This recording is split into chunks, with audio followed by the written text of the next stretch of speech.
going to ignore that and just call him by his moniker, which is how everyone knows him, which is Sticks, Hex, and Hammer 666. Sticks, welcome back. Thank you for having me on. Now, we're here to talk about YouTube censorship once again.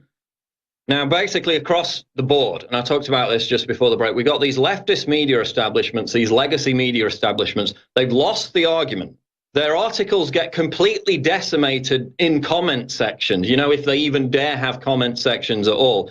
So instead of reevaluating these arguments to see why they're no longer resonating with people, they've decided instead to simply lobby for the censorship of opposing voices. We saw this with a fake news panic back at the end of 2016. That kind of got extinguished. They're now trying to bring it back. I talked about an article out of Salon where they're lobbying Facebook, Google, YouTube to censor, quote, fake news websites. You check the list of fake news websites. Oh, look, it's every conservative news website on the internet. What a coincidence that is, right?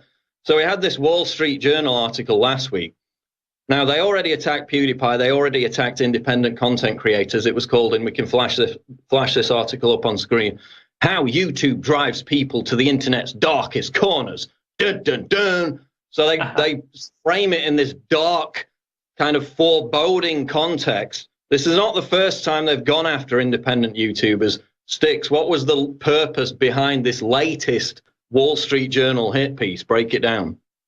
Well, this was apparently the same individual who also was writing about PewDiePie beforehand. He's going off to the New York Times. So these groups, they tend to share their talent, so-called. I thought it was funny, though, in reading it, it doesn't even really mention why, you know, you're fake news or I'm fake news or BP Earthwatch or anyone else. It just simply states that we are. I think that the hope generally is that the sort of people who take the Wall Street Journal or the New York Times or whatever seriously, they're not going to look too deeply into it. They're not part of YouTube culture. They don't understand, you know, that there is independent analysis. They don't necessarily even care about that sort of thing because they've been taught that because somebody makes millions and millions of dollars wearing a suit and being on cable, that makes them trustworthy. Anybody else, it doesn't matter. It doesn't matter where they are. They automatically cannot be trusted. I would say that the anti-war front, therefore, is very much like anti-censorship movement. It's very much like independent commentary in general, the new rise of blood sports. And they're terrified because they're losing money. They're losing audience to people like you and I.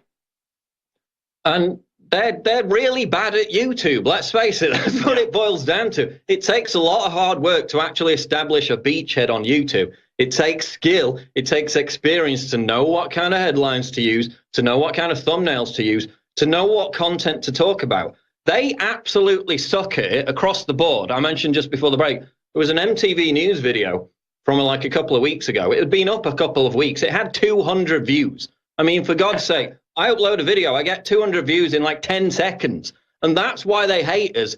I mean, there was a New York Times article last year where I joked, oh, YouTube is becoming a safe space for right-wingers. And that seems to be the point where they really started freaking out about it. Now we got this entire contrived moral panic. We had Mark Warner, a senator, again last week, calling for YouTube to change its algorithm because there were negative videos about Hillary Clinton. God forbid. Do you think, Sticks, that that's got anything to do with the fact that she was the most corrupt and unlikable presidential candidate in history? Or is it a big conspiracy that YouTube needs to fix? Oh, it goes beyond just Hillary Clinton. It goes to the establishment at large. She's just one part of it, a big part, one of the worst, slimiest, most outdated, crazy parts, but it goes well beyond her. It's Nancy Pelosi, Chuck Schumer, it's the John McCains, and people within the Republican Party, too. And it's also, it's not just U.S., it's also people in foreign countries as well. Definitely it would go to the establishments that we see in Western Europe. Angela Merkel would probably be a number one on there. Maybe the Macrons and other individuals within France, within the UK, all over the world. We've got people who want us to die for their money, who don't want us to speak freely, and who, quite frankly, I think, lack the talent necessary to really make it in the online world, where it isn't just about having a cat teeth and a hair plug and a mega corporation, a multinational with billions of dollars behind you. It actually requires some degree of talent, some degree of originality. That's something that they never had to have. They haven't had that since the 1940s or 50s for the most part. Well, yeah, it's harder to make a good YouTube video that resonates with people than it is to put out a snarky tweet as a verified liberal, which is what they seem to think is important. It's not really that important anymore. It's not really resonating with the younger generation. So, I mean, the old cliche, you know, get good, they don't seem to grasp that. So they want to artificially push everyone else down to lift themselves up, which is why we have now YouTube announcing, oh, we're going to put, you know, mainstream content at the top of search results on any hot breaking news topic. So they're starting to introduce this algorithm which punishes interesting people and rewards boring people like the people who work for the Wall Street Journal. Now, the CEO of News Corp came out last week, again, Robert Thompson, which, by the way, owns the Wall Street Journal, of course.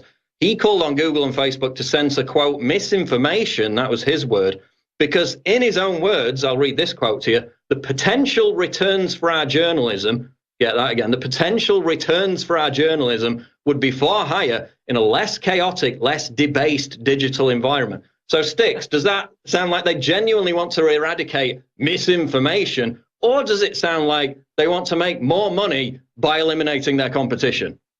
They only want to eliminate misinformation that goes against their misinformation. They want to be the only ones who are allowed to make propaganda and spread fake news. Ultimately, these groups, though, they've coalesced together to the point at which even some groups that are kind of conservative in form and function are working for the establishment. They're really part of the same group, and it's ultimately about attacking two groups of people: totally independent content creators and off-hook groups that are totally independent.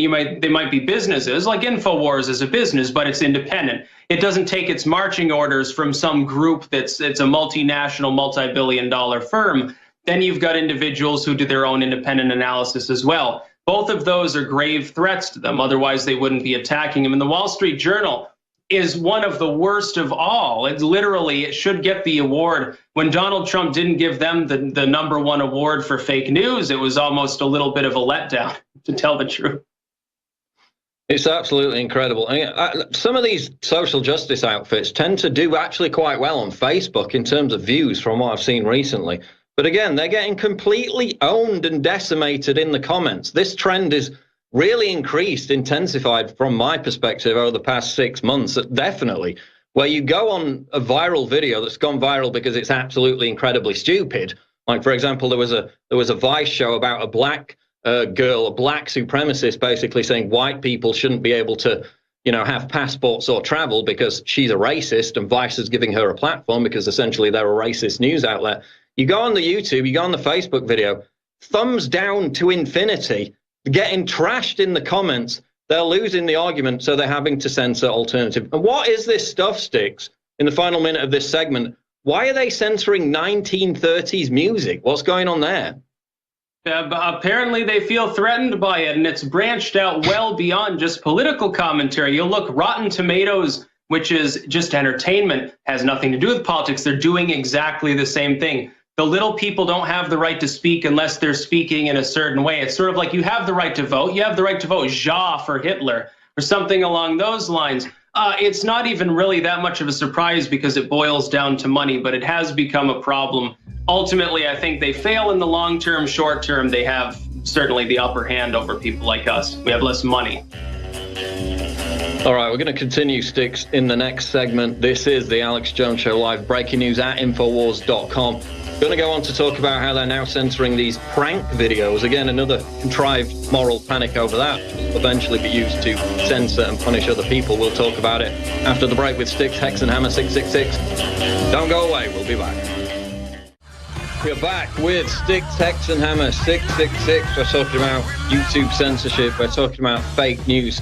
You know, most people don't remember that back in December 2016, the Washington Post had to basically retract their list of fake news websites because it was based on a list compiled by this far-left biased organization, Prop or Not. It was not an impartial summary of fake news. And they've used this buzzword, they've used this post-truth world moniker ever since the election, again, because they're in a blind panic that they no longer have the power to control the narrative. In fact, there was a BuzzFeed article, Sticks, yesterday, and this was by Charlie Warzel, who's not a bad guy, but then he tried to mischaracterize what I said about it on Twitter. I invited him to come on the show and talk about it. And imagine my shock, no response whatsoever. But he talked to a senior government employee who's tasked with studying misinformation, who told him that, quote, they're expecting for the future a situation where misinformation is, quote, a direct threat to the foundations of our current civilization. Now, that doesn't sound hysterical at all. He's saying that information which disagrees with the prevailing establishment narrative is a threat to civilization. Do you think it's actually just a threat to their metropolitan, globalist, elite narrative control system? Is that maybe more likely the scenario we've got here? Yeah, well, globalist misinformation is a threat to civilization. They're trying constantly to destroy liberty. They're trying constantly to destroy, anything that advances progress in the realm of human thinking. The idea maybe 20 or 30 years ago of this many people having this large an audience speaking instantaneously across the internet was it wasn't even in people's wildest dreams. They really are envious, I think, of the fact that individuals that really didn't have anything to begin with have capitalized upon that and sometimes have millions of fans. They want in, they want their slice of the pie, they want their money. And so if they can propagandize BuzzFeed, it would be hard to think of a group other than the Wall Street Journal or the New York Times, a few of these groups, that's less honest than BuzzFeed. They get away with it only because they have their own audience. But I mean, honestly, their audience ultimately is small compared to like InfoWars. They've got a very small audience. It's very funny to see them complain because oftentimes these groups, they're in decline. They're not even growing. They're losing their fans. They're not really able to branch out onto YouTube. CNN's had problems, MTV News, all of these old juggernauts of the legacy media, they have problems really dealing with the tech era. And a little bit rich of BuzzFeed to accuse me of fake news, given that they were behind the biggest fake news story of last year, the Trump P-Gate dossier, which other organizations who hated Trump didn't even run with because they knew it was phony. But that's what they're saying now. They're still on this jag about fake news. Oh, by the way, my YouTube channel, the past 11 videos have been demonetized. I think that's a new record for me personally. I'm going for 12 with this video, so we'll see if that happens. But we've seen another contrived moral panic sticks in terms of YouTube on top of the, extremist content panic, which is prank videos. We've had prank videos on YouTube for 10 years or more. People have been doing stupid things. Logan Paul's been an idiot for quite a while now. It's not a great revelation. That's been happening on YouTube basically since its inception. But now suddenly, sticks, prank videos are this huge societal problem, and YouTube has announced more measures to punish harmful content, they say, as a result. Tell us about that. Yeah, they've all of this stuff's been on YouTube since day one. Bum fights, Tourette's guy. There were videos literally of people just swearing and doing crazy stuff like Jackass. We remember Jackass from the 1990s. It's really no different. It's no different than maybe Howard Stern when he was still being edgy. The difference is this time it's not being made by an individual or a show, a small group, a very centralized system. They're not the ones making the edgy content. Now the edgy content is being made by a million different individuals. Oh, well, it becomes a lot harder to stop it. That's ultimately why they're worried. It's the same moral argument for a different generation. It's the same boring individuals making that stupid argument. It's just that it's directed now at, literally a large proportion of the entire YouTube base. I can remember when I first got to YouTube, a lot of the viral content was really out there grindcore videos whose titles would make your toes curl. And that was a big thing at the time. Hundreds of thousands of people, which was a lot back then in 2007, would pile onto these videos to sort of be titillated by these weird titles and these weird images and this strange music that at the time was novel. Imagine if the same logic used today by the moralists was applied back in the 90s or the 2000s. They would be saying, you would have the left saying, no, we can't have Jackass, we can't have heavy metal, we can't have, this pop band is too out there, too risque for us, it's too cisnormative, and it would be terrible. I mean, we wouldn't have culture at all, there wouldn't be anything fun. No fun music, no fun videos, no fun independent content. If people want to maintain that, they've got to start fighting back against the censorship. Everything is flipped. I mean, the left truly are the new Puritans, completely. If two people make a complaint about an advertisement or whatever in this country, it gets shut down, it gets banned. It's incredible how sensitive they are. final question, though, and we'll tell people how they can find your channel, is the common refrain. You know, YouTube's a private company. It can censor who it likes. How do you respond to that, Sticks? Well, then a private company should be able to deny service of any kind to any person. That would cause so many problems. It wouldn't be pragmatic for our civilization. If they're pretending that they want to maintain Western civilization, maintain order, people should be nice and tolerant, well, then you've got to tolerate viewpoints that you find offensive. Most of those being censored or who are worried about being censored, ultimately, at the end of the day, they're not your enemy. They're not going to start a new Nazi party. They're not jackboots. They're not trying to crush skulls. They're simply trying to tell a bad joke or do something that's, funny to them, and it's kind of out there and crude. But that's been happening for a million years. And if you applied the same morality that's being applied to these sort of individuals today to something from 20 years ago, the same would be the case. It would ultimately be a fool's errand to try to police morality. In 10 years from now, the stuff that they're calling edgy probably won't be considered edgy. So you don't think that we're at a point now where Google is such a monopoly that it needs some kind of regulation, that it needs to be incorporated in some kind of new Telecommunications Act, simply to protect freedom of speech, given that it's reached a point, it's grown so much, that Google basically is the internet for a lot of people at this point? You don't think we should go to that level of actual regulation? I'm hesitant to say that. I think that something needs to be done. I prefer a constitutional amendment that doesn't just apply to Google or the big tech firms. It applies to all tech firms so that it's even-handed. It allows competition to continue. Failing that, though, at least temporarily, you're right, we may have no other choice but to relegate Google and some of these other big firms. Facebook probably not, because it's dying anyway, and a couple of years from now, no one will care who Zuckerberg is. He'll be like homeless. Other than that, though, Twitter and YouTube certainly is the big ones. They might need to be relegated to public utility status. All right, we'll wrap it up there. Just tell people how they can find your channel and when they can find you on Twitter. They can look up Sticks666 Official on Twitter or on Gab, Sticks Hexenhammer on Minds.com, and of course Sticks Hexenhammer 666 on YouTube, as well as many other sites. I'll be sure to include those links in the description below when this goes up on YouTube. Sticks, thanks for joining us. Pleasure. It was my pleasure. There he goes, one of my favorite YouTube commentators, Sticks Hexenhammer 666.